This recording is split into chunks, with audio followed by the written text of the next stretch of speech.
from the coaches on down can't, bury our heads and say, woe is me. We got to get back at it and fight to get better. There's things that I thought that I could do better,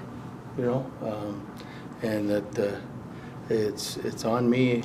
And the bottom line is it's on me if they're not doing what I want them to do. So, I wanted to make sure that in the meeting and in the video that we showed today that they understand what I want them to do. And then it's, like I said, it's on me to implement that. If they don't, then I got to make them find a way to do it. I always used to tell people, coach's job is to find the Achilles heel of the player. So in other words, if it's a kick in the butt or a pat on the back or taking ice time away, or in the older days taking money away, I mean, it was my job to find out what makes them tick and what can go.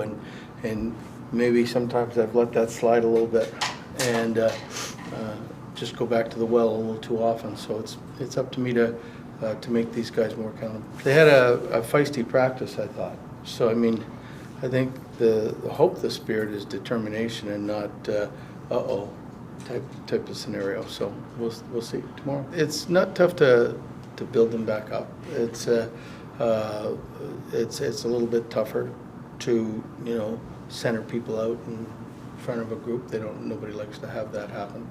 But I mean, it's every night it's my job to, or at least partially my job to get them ready. And there's always self-preparation, but it's my job to make sure to make them believe that they can win the game. So that's basically it. I mean, we just got to find ways. The last 3 games, for example, our first periods we haven't allowed a goal in the last 3 games. We're up 2-0, but we're outscored 9-1 in the second. So that consistency, and then in the third it's been 2-2 again. So we got to find a way, and this has been, part of our problem as a group, coaching and players, is to not get too excited when we're winning, and not to get too down, and keep doing the same thing on a consistent basis.